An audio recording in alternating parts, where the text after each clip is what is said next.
Welcome to the Shema Podcast, the podcast for the perplexed, where Torah insights intertwined through personal stories as well as interviews with leading Torah scholars demonstrate the empowering qualities of Torah and mitzvot.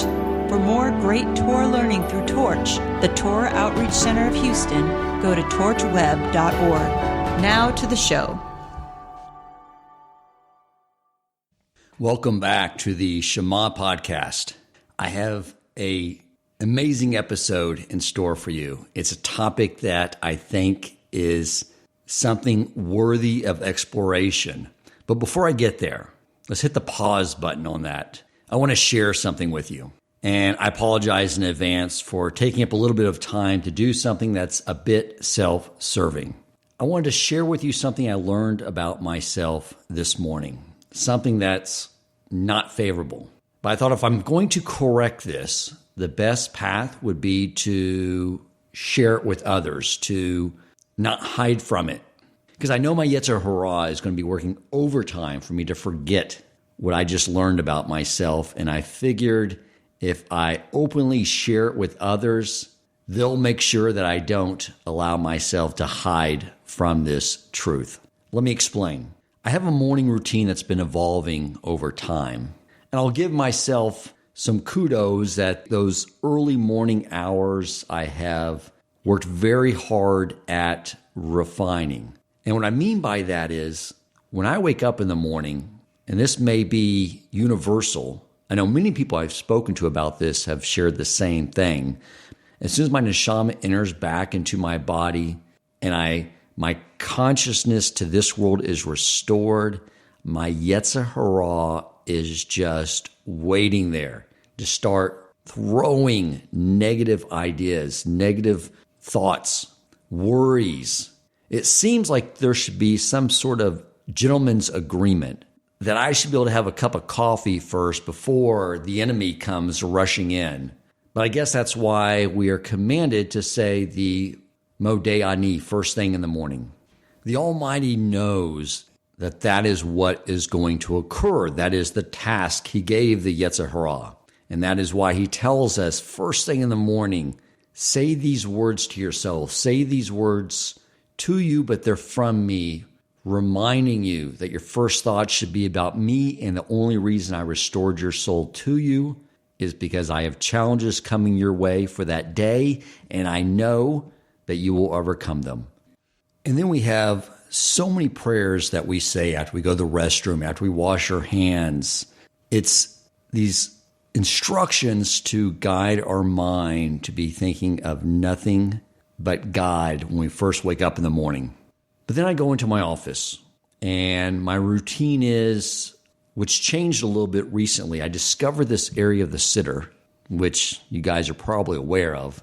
I don't know what they're called. I call them the gratitude prayers, but it's the prayer over the blessing of having Torah and being able to study Torah, blessings and showing our gratefulness for being able to make distinctions and deal with new situations, for being a Jew, for everything, for having sight, for having clothing, all these amazing things that we would normally take for granted. And I say those prayers, and then I turn to my Torah study. And I study for a bit, and then, and the way my office is set up is I have a desk facing outwards, and that's where I study Torah. That's where I daven, and then I flip around the other side where my credenza is, where my computer is stationed, and that's where I attend to my livelihood and other matters. So then after the Torah study, I turn around and I open up my bank account and reconcile my checkbook and look at my investment account. And I calculate where my bonus is going to be at the end of the month and how am I going to invest it. Then I go work out. I shower up, come in here, do shacharis, and then I turn around, face the computer, and begin my workday. Here's the problem. Here's what I recognized. Here's what I learned about myself. Of all those activities, guess which two activities I anticipate the most? And unbelievably, the answer is I anticipate attending to my financial records and making those investment selections and anticipating the next paycheck. And after shacharis, at attending to the business.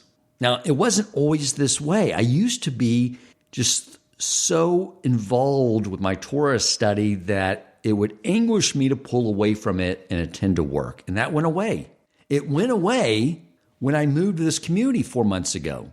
And I know what that is now. It's that I was getting divine assistance at motivating me back when I was in isolation. I needed it then, I guess.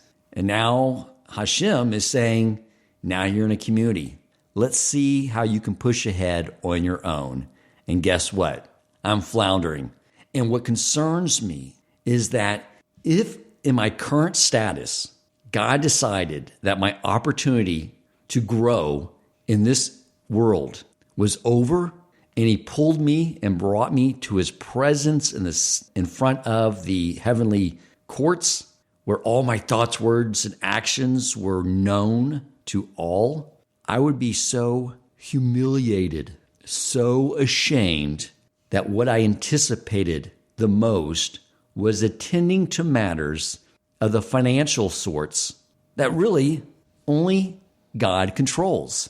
And the only thing I control, my reaching out to him, asking for assistance, asking for blessings for myself and for the Jewish people, for learning his Torah, the things that I do control, that I was not anticipating those more.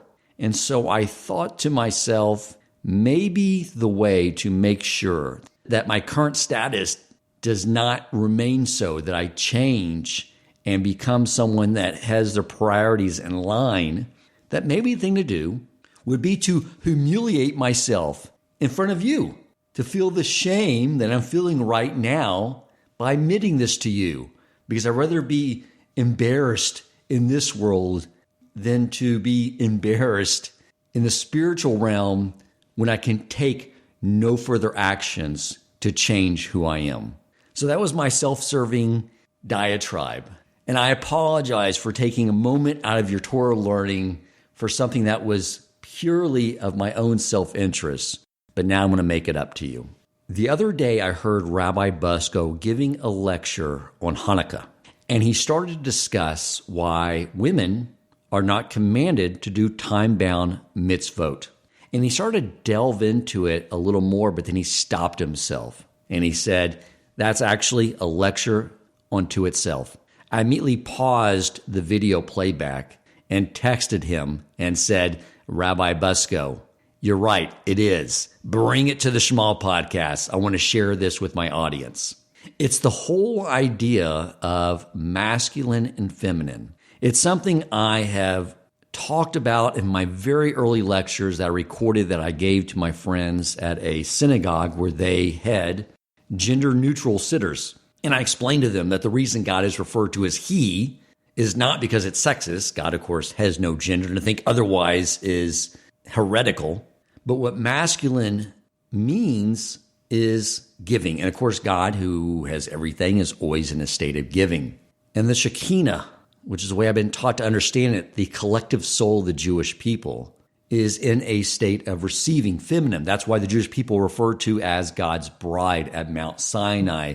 And our task is to turn ourselves into vessels to receive in greater quantities. And we each pivot back and forth between being in a masculine state and being in a feminine state. When I'm davening, I'm in a feminine state, requesting the blessings on behalf for myself, my family, for the Jewish people.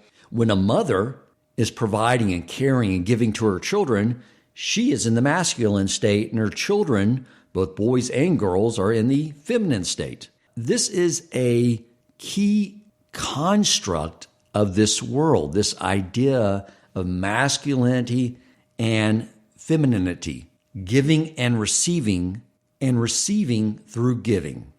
So I asked Rabbi Buscko to come on, also known to many as the Average Rabbi. And let me tell you something. If you have not seen his videos, pause this podcast, go to YouTube, go to the Average Rabbi and subscribe to these videos. I actually am always reluctant now to ask him to come on and do an episode with us because I'm afraid I will take him away from producing another Average Rabbi video. I anticipate them tremendously. And as I say that, I realize the reason I anticipate those is because what he is able to do is take great Torah insights and share them with humor. So my body loves comedy. It loves humor. My soul loves Torah. He has this amazing, rare quality of being able to infuse them. And there's nothing better than watching one of his videos and learning Torah while laughing hysterically. So do yourself a favor and subscribe to his videos now. So I want to thank you, Rabbi Buscko, the Average Rabbi, for going in deep with us and talking about these ideas around masculine and feminine and how they permeate every area of existence in this world. Thank you so much for that flattering introduction. I do want to mention that if anyone right now is listening or watching an Average Rabbi video, pause it and listen to the Shema podcast. It's very excellent material. But thank you for inviting me to speak about this. Something that's so great about what Torah offers us is not just a way of living, but also the insights to core concepts about how the world is built and how it functions. And by having that understanding of core concepts and fundamentals of how the universe operates, we can take that and then understand how to apply it in any situation. And so one of these very, very important core concepts is masculinity and femininity, and it's something which is very badly misunderstood throughout, for sure, the world, but even within Judaism, with even Orthodox Jews. So it's an important thing to clarify, and it could also teeter on the realm of controversial things that I'm going to say today. So I just want to address that, the matter of controversy in general. By and large, things become controversial and they escalate when they're understood outside of the context from which it was said. And I don't mean just plucking out a quote and taking it out of context, but I mean outside the context of the framework of understanding of where it was coming from. Classic example I like to give is pro-life and pro-choice. So people on complete ends of the spectrum, someone that's pro-life will look at someone that's pro-choice and say they're baby killers. Like that's what they believe in. They're totally okay with killing babies. And someone that's pro-choice looks at someone that's pro-life, that they don't care anything about women, and they think that women shouldn't have rights and they shouldn't have health care. Now, obviously, both of these positions are ridiculous. That's not where they're coming from, right? It's only if you understand what's the real issue. When does life occur? When is this a soul? When is this a human being, which would constitute murder? That's really the only issue. But if you're coming with your assumption that it occurs at this point, and they're coming from the assumption that it occurs at that point, within your understanding, you look at the other person and they're either a baby killer or they don't care about women's health, which is ridiculous. So the point of what I want to address today is not to just tell you ideas of what the Torah says. This is the Torah's perspective on women that you should take and understand from your own perspective. What I'm trying to offer is a completely different perspective, a different framework of thinking, of building from the ground up, so that we can understand these concepts, these laws, and how they are manifest in daily life from a totally different way of thinking. So that's the goal here, and hopefully through that we can avoid any controversy. Perfect. We don't refrain from controversy on the Shema podcast. We welcome it. That's what my audience expects. Yeah, I'm not afraid of upsetting people with truth, but I don't want people to misunderstand, right? And that's the goal here, is for us to have a comprehensive understanding of these topics. So, number one, when we're speaking about masculinity and femininity, number one is we're not only talking about men and women. And you addressed this in your intro, that the concept of masculinity and femininity is so fundamental that it occurs in any sort of relationship that exists between anything, any plurality, any dichotomy. Whenever there is a giver and a taker, there's masculine and feminine, like you mentioned. And we'll go through why that is and understand where that comes from. But that's just one thing, right? So when we talk about masculinity and femininity, this is a very broad concept. Because it's even in the Hebrew language. Everything is feminine and masculine. Objects are either feminine or masculine, correct?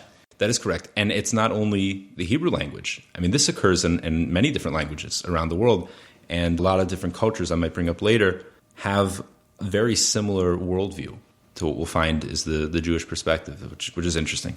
So that's number one. How we're going to break this down, how we're going to understand it, is an interesting take as well. King David said, "From my flesh I see you," referring to God. And this is a Kabbalistic tradition we have that if you want to understand things that are deeper, that are hidden, well, you can't see it directly. So the way to understand it is you look at the outside, what is revealed, and then infer from how it's revealed what was really underneath. And that's the idea.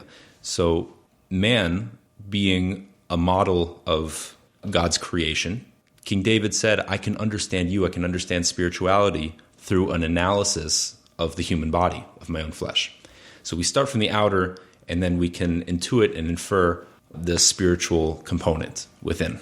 When we're talking about masculinity and femininity, obviously when we look at the human body, the part we're going to focus on is the area of reproduction. That's where men and women, in this case, are completely different. And that's important, completely different. Not just that they're not the same, they're opposite. They have completely opposite functions, and that's important to understand when we're going through each of these details. So let's look at first, as we've mentioned already, as you mentioned in the intro and I mentioned earlier, the first thing that we notice when masculinity and femininity, a man and woman, interact through reproduction to do a process of creation, the first thing that we notice, the most basic idea, is that the male is the giver, the provider, and the female is the receiver. The male provides the seed, which becomes implanted in the female, receives it, and takes it. That's, just to recap, as you mentioned, that's why we refer to God as masculine. God is the source of all things. We as humanity, as anything in creation, will always be quote-unquote feminine with respect to God, who is masculine, and other relationships as well, as you mentioned, a mother and a child, and me speaking in this podcast to the listener. The listener in this case would be feminine, and I would be masculine. So this give and take, it occurs on every level, and that's number one. Number two is, let's look a little bit deeper into more of the details of reproduction and how it occurs. What's really fascinating is that these same organs of reproduction that exist in male exist in female in their development stage. It's the exact same organ. Before gender is determined in the development of the fetus, that organ already exists and then either morphs into what will be a seed producer in the male or an egg holder in the female. I'm using these terms, the non-scientific terms, because I want to get to the core idea of what they are. You got to speak that way to me so I understand. So it's good.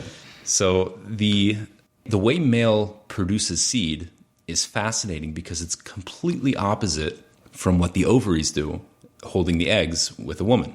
The way a man produces seed is that it's constantly producing, right? It's near infinite in number because as long as a man lives, he'll continue producing seed.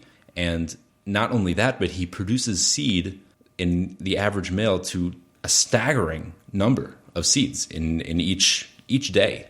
And each giving of the seed is a ridiculous amount of seeds that each one of them could theoretically become a human being. And it makes no sense from, let's say, an evolutionary standpoint, why that should be necessary. It seems completely inefficient to create so many seeds that will be totally useless. What's the point of that? And why did God design it that way? Here's our second core concept that we find in masculinity is that not only is the male the provider, but what the male provides is near infinite in potential. Okay, so it's not limited. The seed is constantly producing and to a degree which is unfathomable. And we need a microscope to be able to count all of them. And it's even an approximate number. It's impossible for us to actually put our finger on it. So let's jump over to the female now and contrast that and see that the female is not only different, it's totally opposite with that regard.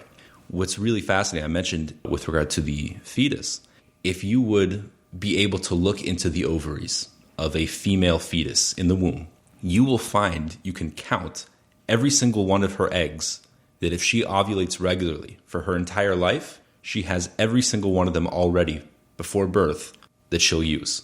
There is a fixed number. It's set. She doesn't create any more. It's from the beginning of her life to the end of her life. There is a very defined amount of what she can provide, which is those eggs. and it's unchanging. So again, that's our core concept number 2, is that with the masculine, we have a provision of near infinite potential. And with the feminine, we have a reception of, and its capacity to receive is limited. It's bound, it's set, it's clearly defined. Number 3, we find with the masculine that the amount of time and energy that goes into the provision with respect to the entire process is basically infinitesimal. There's one moment where the seed transfers over. And then in the process of the creation of this new child, the creation of this new being, the male's done. That's it. There was one moment of provision, one fleeting moment, and then that's it. And then it's gone. And if there would be no reception of that seed, the seed is very ephemeral. It'll die very quickly.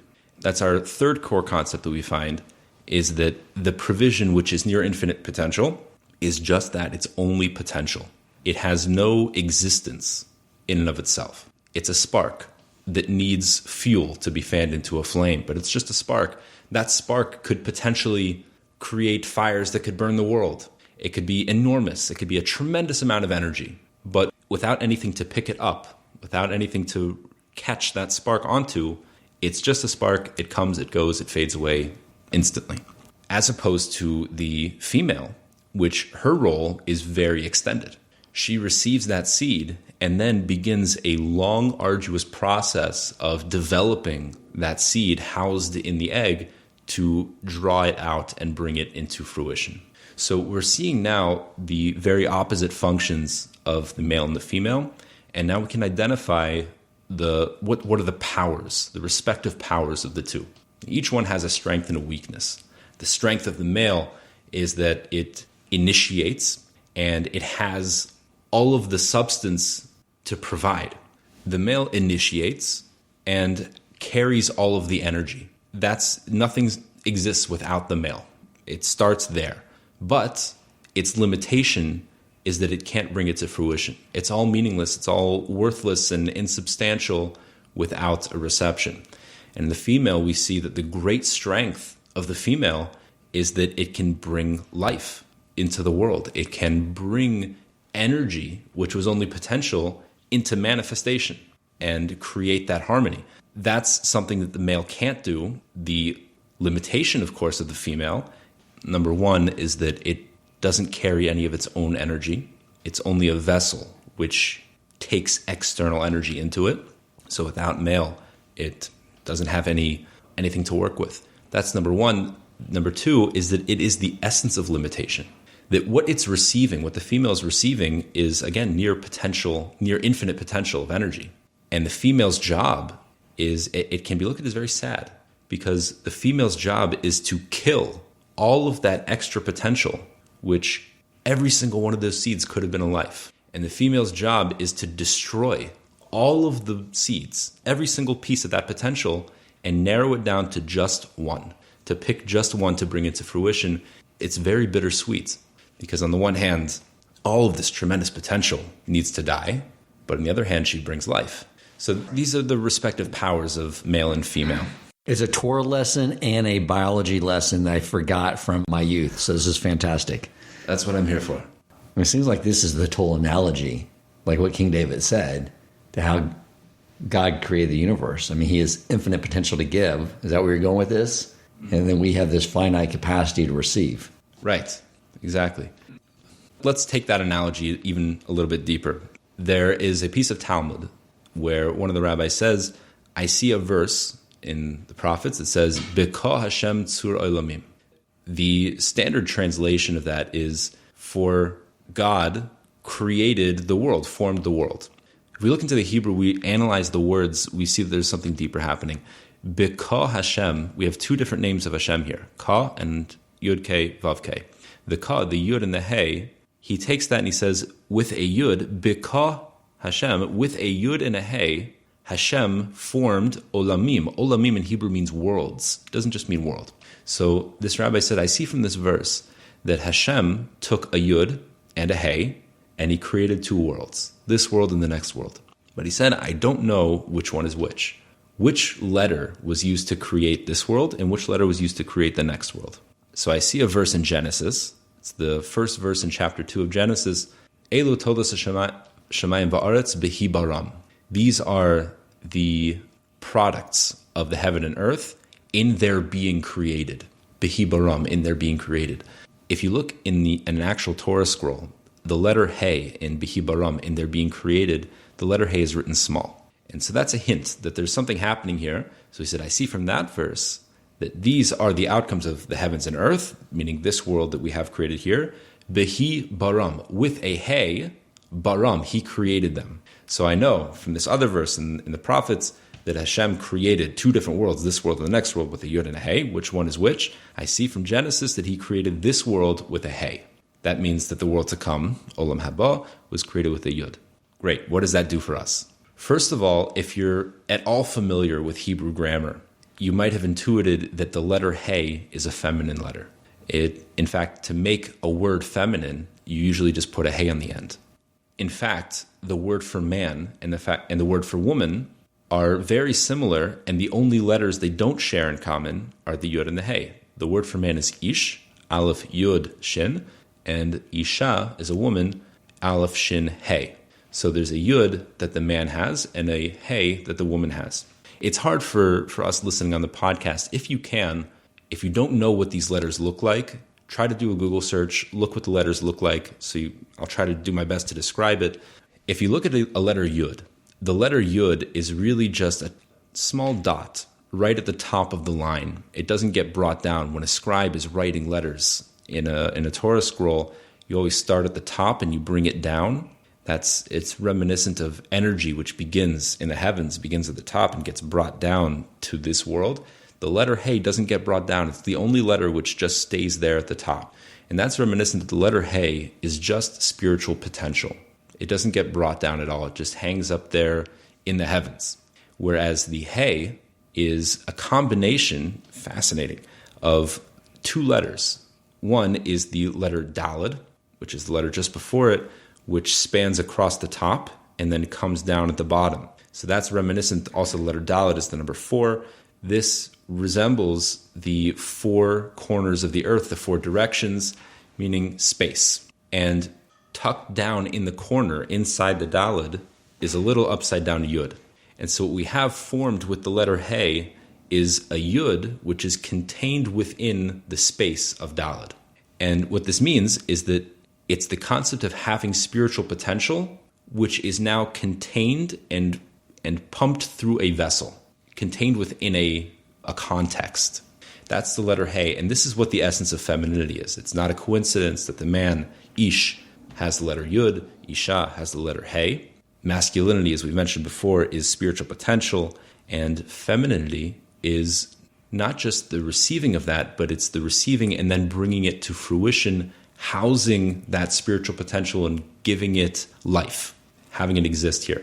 So the world to come, therefore, bringing it back, the world to come is just the letter Yud because it's just spiritual potential. It doesn't exist here yet. It doesn't have any sort of existence. It exists potentially. It's the world to come.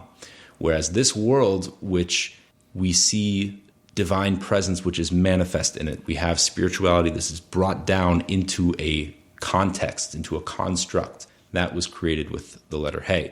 So this world is considered feminine. The world to come is considered masculine. I'm a little lost on why the world to come, Olam Haba, is masculine, because that is something that we are receiving, or we hope to earn to receive it, correct? That's true. Well, here's the thing. With any of these relationships of male and female, they're all relative. So you are male when it comes to your wife, and you're female when it comes to your parents, right? So the world to come is not, we don't view it as we're receiving it, or from our perspective, what we're receiving. The juxtaposition is between the world to come and this world, right? So the world to come exists from our perspective only in its potential form.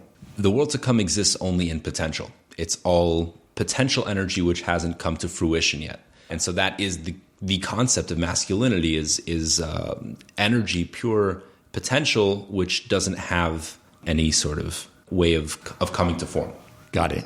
Now, there's another concept I learned, that Chachma, wisdom, is male. It's the seed, that inspiration. And Bina, understanding, is feminine. It is the womb for that inspiration, then to nurture itself and grow into knowledge. It's that same concept. So once I've learned that, I always know that once I get some inspiration, an idea for whether it's business or an idea in Torah, I immediately write it down and make sure I nurture it, that I create a womb for it and focus on it so it develops. So I see that whole masculine, feminine potential, everything you're describing, I've sort of seen that happen with ideas, which is the way a man creates. Unlike a woman, we're sort of limited to just creating our ideas and bringing those into the world. But you can definitely see that everything's very fractal. It's like that same concept over and over again throughout the entire creation. Right. And in fact, like you said, Bina, understanding, it helps when it comes over time, but it can only occur retroactively, meaning after a certain amount of time, then you see from the beginning what it always was. Now that you brought this up, Chachma parallels the faculty of sight, and Bina parallels hearing. And what's really interesting is that when we look at the difference between sight, seeing, and hearing, seeing, all of the information is presented to you instantaneously. That's what we mentioned is masculinity. It's all present. It's all right there. In one shot, there it is. And you could close your eyes and remember what you've seen, theoretically. But that's remembering what you've seen is already moving into another stage of Bina. But when it comes to hearing can't be in one shot. As I'm speaking right now, you're only hearing one sound at a time, which is completely unintelligible. It's only after I finish a word, a sentence, or a complete idea that you put it back together in your head. You collect all of the information, and then only after having heard all of it, you look back and are able to put it together and understand what the message was. So, to take that even further, I'm sitting in the room with you right now. I can see this entire room. I can see everything that's in it, and you can too. But our listeners aren't here. They can't see it. Theoretically, what we could do, we could take the next however many days describing every single detail of the room, describing the dimensions of the walls and how high the ceiling is, what kind of furniture is in here, the color, literally every single detail we could give one after another. And mentally, a person can reconstruct in their head what the room looks like. So they can arrive at the same results of Chachma, but they're doing it through Bina, which can only occur after time. That's that manifestation when it gets built over time. This is also a feminine idea as well. Okay, that makes sense. That's going to feed into a lot because Bina is time-bound, it's linear, and so I can see how this is going to sort of plug into some other concepts you're going to be discussing. Yes. So let's talk about what the question you started off with. Why is it that women are exempt from positive time-bound commandments? So first of all, let's clarify what that means. There are 613 commandments, 248 positive ones, 365 negative ones. Positive commandments are saying, build a relationship with God. Here's something which doesn't exist. This is your obligation to create a relationship, do something active. Whereas the 365 negative commandments imply a previously existing relationship. Just don't break it. So the 365 negative commandments, that applies to every Jew. Male, female, doesn't matter. When it comes to positive commandments, what are we meant to activate within ourselves in order to perfect our spiritual character? What should we engage in? So there are many of those which are specifically meant to do at a specific time, either during the day or during the year, during the week. Like, for example, putting on tefillin.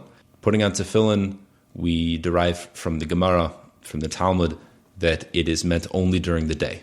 Only during daytime, not during nighttime. Also, not during Shabbos and Yom Tov. That's more debatable, but for sure it's not to be meant during the night. So there is a fixed time period where this is conducive for our growth. Same with tzitzit. It's actually a dispute. Is it meant for only during daytime or on a daytime clothing as opposed to pajamas or things like that? We are stringent for both, but the point is that it's also relevant only to daytime. Now, these kinds of commandments are meant to rectify our soul, are meant to develop us in a way which is meant to give us definition. Because it's bound within time itself, it's meant to lock us down and tap into the power of time. Let me interject you real quick, because I do want to go back and address something that I have a question on. And hope this doesn't take us too off course, but I never knew seats were not allowed at night. Like, do you take off your tzitzit katan once the sun goes down? No, we don't take it off. As I mentioned, it's a dispute among the Rishonim, medieval commentaries. It's definitely meant for during the day. We derive that from the verse that says that you shall see them. So from the fact that you should see your tzitzis must mean that it's during some daylight hours. Now, based on that, one opinion is that it's only relevant during daytime, as we just mentioned. That's the implication. Another opinion is that it applies to a kind of garment that you would wear during the day. If you would wear it at night, it would also be required to have tzitzis on it. So it's a dispute whether or not wearing your talit katan would be a mitzvah during the night. Okay. So we do, just in case. Okay. All right. Very good. Okay. So back to this. So tzitzits and tefillin are time-bound during the day. Yes. Now, that is only going to be productive for a soul which requires being bound. As we've seen before, the essence of femininity is definition, is limitation, being bound. That is the power of femininity, is the essence of what it is to take energy which is potential and limitless and to limit it so that it can have an expression. If energy is potentially limitless, it can't exist in this world. It doesn't have boundaries. The essence of femininity is to give boundaries, is to be limited. And therefore, the feminine soul is already in essence, when time is a condition in the performance of the mitzvah, that means that it has in its essence a rectification, something that's productive for the soul in binding it to something, being limited, being controlled, being set and defined.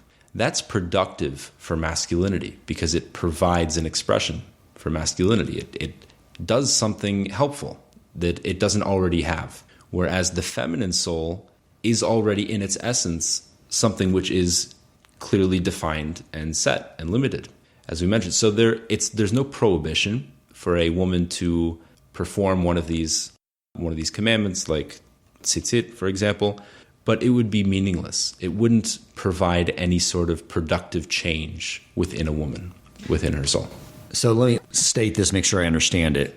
So a woman, just like she has a womb that holds a seed, that nurtures it into something, she herself, her soul, is almost like a womb. And we, on the other hand, men that are masculine, we're just this energy that needs to be contained and focused for things like davening at a certain time or wearing tzitzits and tefillin. Is that an accurate way of stating what you just said? Yes. And let's take this let's bring it down to make it more tangible. The essence of masculinity is to be uncontrolled, is to be limitless in potential. In fact, it's why we find that men are classically more immature than women in general. Because not defining who you are, not defining what you're capable of, leaving your options open, that is part of the essence of masculinity, is having all of your options open, having all of that infinite potential, and choosing a path, choosing what you are going to do with your life. Right? This is something which is difficult, and it's counter to the nature of men. It's like when you go into marriage, it bounds up all that potential that can go in a gazillion different directions, and they help us focus it on the purpose that we truly have. But it is also why we find that there's only a commandment for men to get married. We don't find that the Torah commands women to get married and have children. The Torah commands specifically men. And again, because it's within the nature of femininity to find one husband, to find someone that they can bring to expression. But masculinity finds that very unattractive, monogamy. the essence of masculinity is to keep your options open, to spread your seed as far as possible, right? To give full expression to everything as much as you possibly can. And so therefore, men are commanded, counter to their nature, to be controlled, to limit themselves. And that is productive for the male soul. And in fact, the more spiritually powerful a man is, the more that urge occurs within himself. People that are very low and people that give in to their evil inclination, to their Yetzer Hara, they are very desensitized. And they could look at pictures of women that are not modest, and it might not move them that much. They're maybe spiritually diluted. But someone that has a tremendous amount of spiritual potential, someone that has a lot of energy and has worked on themselves, so their Yetzer Hara, their evil inclination, is even stronger. It's a fascinating concept. You might not think it sounds counterintuitive, but we actually find this in the Talmud. One of the great sages from the Talmud, Abaye, saw two young people walking together. They were walking outside of a city, and the young man offered to escort the woman home. And Abaye saw this, and he said, "This is not going to end well. They're going to end up interested in each other and becoming intimate. I'm going to follow them. I'll trail them like a spy, and I'll be able to save them if, when it comes to that time, I'll jump out, make it awkward, whatever. I'll save their souls by doing this." So he trails this couple walking. Eventually, they come to a fork in the road, and the man's home is one way, and the woman's home is the other way, and they say goodbye to each other and part ways, and they each go home on their own way. And nothing happened. They were alone, secluded. They could have gotten away with it, but nothing happened. And Abaye was so distraught by this. He went and collapsed onto a tree and was sobbing, completely dejected, saying that, "I know that if I were in his position, I for sure would have stumbled in that area. How could it be that I'm so low and so spiritually decrepit, and this nobody is above me? I've spent my entire life studying Torah and perfecting myself, and I still haven't even reached the level of this commoner." So Elijah the prophet came to him at that moment. He said, "You shouldn't be so dejected. Don't feel sorry for yourself. This is exactly what you have accomplished. Kol hagadol mechavero," anyone that's greater than their fellow, their Yetzer Hara, their evil inclination, is stronger than theirs. Meaning Abaye had such great spiritual potential that translates into a natural physical desire to want to spread it. But that's precisely why there's so many mitzvot that God gives us from bris milah, so that whenever we see that part of our body, we are being reminded of our covenant to overcome our animalistic nature. We have tzitzit to remember to guard our eyes. Everything that he is having us do is to overcome that innate nature. Because he knows, like you just said, that the more we study Torah and refine ourselves, the more we're going to be challenged in that area, which is why those mitzvot are all there to keep us, all those energies spiritually and physically focused on the right thing. We'll add one more aspect of this, which is something that also people struggle with, is gender roles in society and culture. The fact that the man is the breadwinner and the woman is meant to stay home with the children. And it seems very primitive and backwards. Well, it's not a coincidence that basically the entire world had functioned this way for so long. Now, if you take, again, this comes to which kind of perspective you're working with, what kind of framework of thinking that you're starting with from a Western perspective, that men and women are totally the same on a core level. So what should be the difference? Why should the man work and the woman stays home with the kids? It makes no sense, right? But understanding what masculinity and femininity is on a spiritual level from this perspective, it makes perfect sense that on a physical level this manifests as well. The man is the provider. The man goes out, provides the income, provides the food, and the woman brings it to fruition. She takes that flour, she makes it into dough. She makes it into bread, something which is actually edible. And you have this beautiful harmony of these powers between male and female, that the male provides all of the potential, the female brings it into fruition, into manifestation, and then it becomes something real, something usable. And that applies with children as well. The man provides the children, the woman raises these children, puts them in the home. That doesn't mean that the man shouldn't be involved in raising the children, but the mother is the primary source of raising the children because she is who is building the home.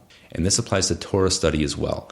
Classically, men are the ones that learn Torah, and women don't so much. Well, the idea is that the male, again being the provider, brings in that abstract, esoteric, spiritual knowledge, internalizes it, and then through his relationship with his wife, it becomes real. She gets from him, from his energy, from his support of her, she's able to take his Torah and make it into a home, make it real. Children growing up in a Jewish home comes from their mother, the woman of the home, manifesting the Torah that her husband brings back. And this is how the Jewish people survive. That makes sense because it's one of the reasons that when we visited with the Best Inn, and as you know, Shauna is going through a conversion.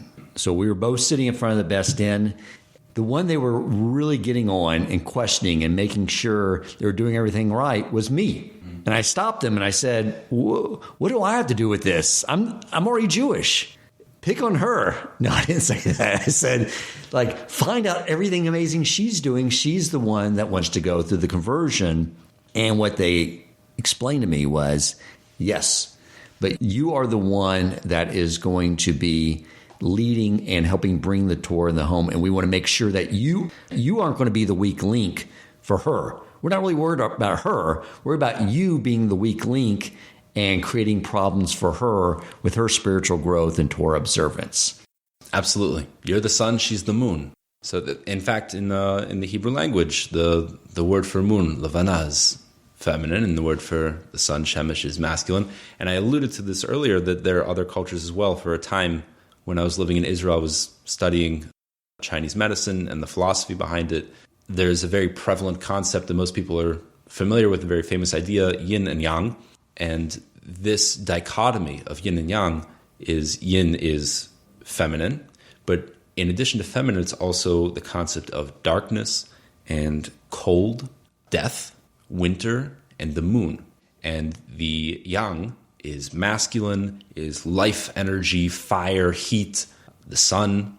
So it sounds from a Western perspective to say that femininity is aligned with death and coldness and darkness and things like that. That sounds pretty bad. That sounds disparaging. But this is the idea. It's the same idea that we find in Judaism as well. This is not an endorsement of studying Chinese philosophy, but I'm just bringing out that this isn't unique to Torah thinking. This is something which is intuitive in many civilizations, many generations throughout world history, that we find that femininity is the moon, is a reflection of light. It is the concept of death because it has to push away potential energy in order to give life to what was given to it. This is really the idea that we want to come out with, practically speaking, with our relationships. It's a mistake to think that in Judaism that the worldview is that women are second-class citizens. Thinking in terms of superiority or inferiority is just it's a mistake. It's immature to think in those kinds of terms. What we really need to understand is that there are two opposite forces that exist, and they're opposite because they fit perfectly together and they need each other. The male without the female is incompetent, and the female without the male is invaluable. The male needs the female for expression, and the female needs the male for provision. They have these opposite powers, and only through the perfect harmony of the two of them can they create something real. This is what shalom bayis really means. People have heard this idea before. If you haven't heard of shalom bayis, people translate it as peace in the home. And I guess that's literally the translation of these words. It's a reference to the study of marital relationships and how to improve marital relationships in Judaism. But what shalom bayis means is not peace. Shalom could be translated as peace, but that's not what it means here. I mean, that's the goal. The goal is just to not be fighting with your spouse. That's what we're working to achieve. It's much more than that. Shalom doesn't just mean that you're not fighting. Shalom means harmony. It means that when every piece of a system is functioning exactly the way it's supposed to, it's fulfilling its role, then the entire system functions in harmony and creates something beautiful. The male in the relationship needs to understand what his role is, what he is meant to do and what his obligations are. The female needs to understand what her role is, what her obligations are, and they're opposite in terms of the relationship with each other. If they each understand it, they each fulfill their respective roles, they become one unit, which creates this beautiful harmony, creates life, creates an ongoing of the Jewish people. Makes sense. And just like now that it's Hanukkah, and I learned from your amazing Average Rabbi video on Hanukkah that the man and the wife only need to light one menorah together because they are one entity that's performing the mitzvah together. And we each perform our independent mitzvah, but we each get credit for what the other one is doing. Now, bring this back to the bigger picture, because if we as a Jewish people are actually need to all be feminine, correct? Because God is masculine. He is the one that wants to bestow pleasure and give and give. And the only reason we all aren't billionaires of perfect health and perfect, incredibly high IQs like you is because we haven't nurtured that feminine element of ourselves. I was taught by Rabbi Cohen that the Shekinah is the collective soul of the Jewish people. She represents, to use some Kabbalistic terms, Malkut, the receiving of the blessings. And God is the one that's bestowing the blessings. So we're working as a people to refine ourselves, to become vessels, to receive more, to basically be a womb, a vessel to receive the blessings from God so we can nurture and develop the relationship that we used to have with him back when we had the temple. Is there something too where I'm going with this, that there's this aspect we have to refine as well, whether we're men or women, in our relationship with God? Yeah, in that sense, you're 100% right. Rav Chaim Shmulevitz, the former Rosh Hashiva of the Mir, he said that the core Yetzer Hara, the most root fundamental Yetzer Hara that a person has, especially a man, is don't tell me what to do. I'm God. Right? And this is our challenge, is that we need to be putting in maximum efforts. We need to be creating ourselves and building ourselves and providing that energy. But at the same time, we need to recognize that I'm just a vessel, that I am not God. I am not the source of energy. I'm not the source of reality and power or anything like that. I am just a vessel that's been created here, and when I can channel what's being provided to me from God, then that's what truly gives me expression. So in that sense, we need to harness our feminine capacity. So, Rabbi, I appreciate you bringing those insights. I was always not very clear on why women were not commanded to perform these time-bound mitzvot, like praying and wearing tzitzits and tefillin. That makes sense now, based off that beautiful way you brought all back to the feminine, masculine aspects of reproduction and all these things, the entire construct of the world, that women don't need the constriction of time to express their fulfillment of God's will, and we do. And I always just understood it before is that men were more simpletons, so we need more mitzvot and instructions to do what we need to do. But I like your explanation a lot better, although there's probably some truth to the one I had before we came into this interview. So thank you very much for your time. And on behalf of the audience, we appreciate getting a much more clear conceptual understanding of this concept of masculine and feminine and how it plays in throughout all of God's creation. So thank you. My pleasure. Thank you for having me. If you enjoyed this episode, please consider supporting Torch so they can continue to spread Torah wisdom to the world by making a donation at torchweb.org and clicking donate in the top right corner of the page. And if you would like to get in contact with our host with comments, suggestions for future topics of learning, or questions for him or his guest rabbis, you may email him at president@torchweb.org.